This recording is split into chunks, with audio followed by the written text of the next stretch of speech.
Nankana Sahib deputy commissioner राजा मंसूर अहमद का RHC सैयदवाला और BHU मलका हाजी का अचानक दौरा।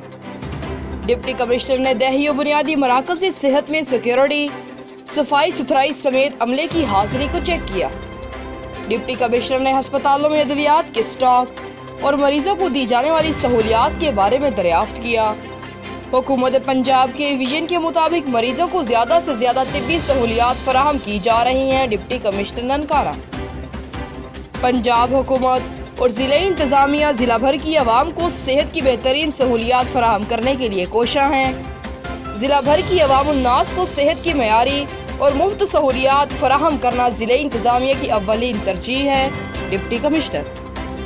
सरकारी अस्पतालों के डॉक्टर्स और दीगर अमला अपनी हाजिरी को 100% यकीनी बनाए। रिपोर्ट महर अब्दुल गफूर, मोड़ खुंडा, ननकाना साहिब।